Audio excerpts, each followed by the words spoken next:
Halo teman-teman, selamat datang di Value Stock.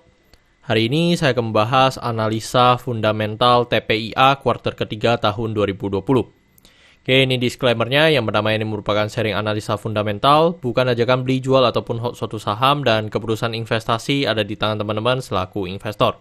Yang ketiga, dari analisa fundamental ini bisa dijadikan referensi untuk analisa saham-saham yang teman-teman miliki. Oke, pertama-tama kita masuk ke bisnis model dari TPIA ini. Untuk kegiatan usahanya bergerak di bidang usaha industri petrokimia. Jadi untuk sumber income-nya berasal dari penjualan produk petrokimianya. Untuk segmen usaha atau marketnya itu ada domestik dan sudah dilakukan ekspor ke Asia. Terus untuk terkait kasus hukum, setelah saya melakukan analisa ini, saya tidak menemukan adanya kasus hukum yang terkait dengan TPIA.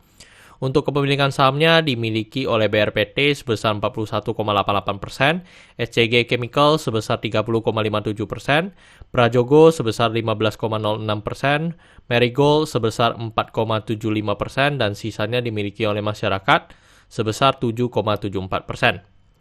Terus ini adalah produk-produknya teman-teman. Jadi salah satunya yang cukup terkenal atau yang bisa teman-teman tahu yaitu mungkin PP ya, resin plastik.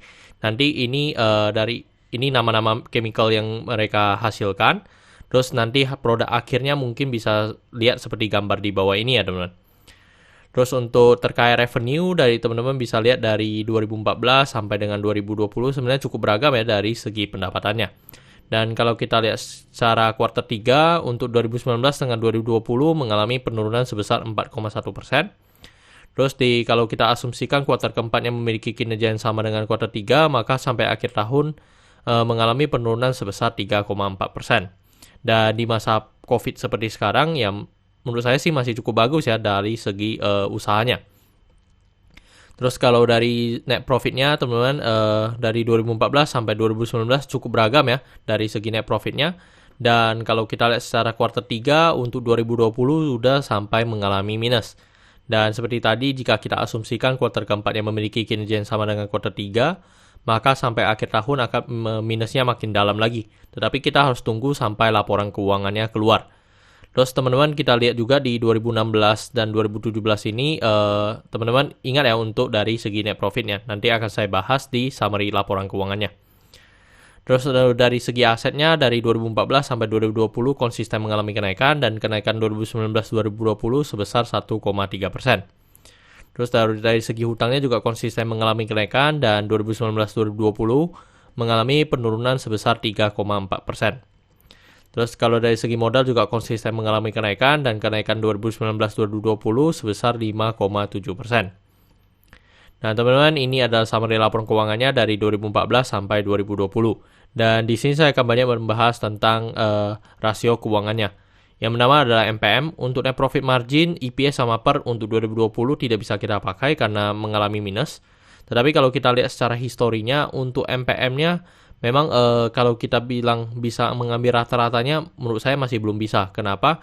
Karena di 2016-2017 tiba-tiba mengalami omset dari segi pendapatan atau net profit yang sangat tinggi. Tetapi di 2018 mereka turun lagi dan 2019 juga mengalami penurunan.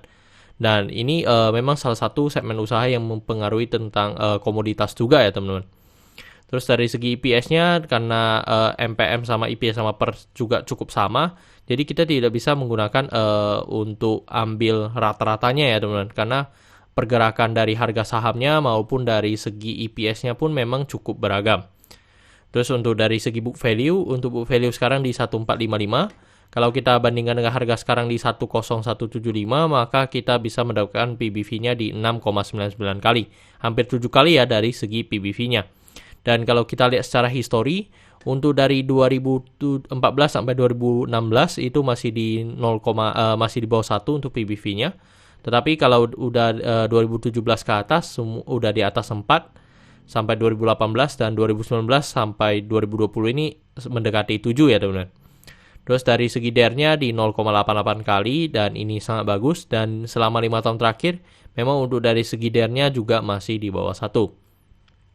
Terus untuk dari segi ROE minus 1,52% ya ini tidak bisa kita analisa dan kalau dari ROA-nya juga tidak bisa kita analisa karena minus.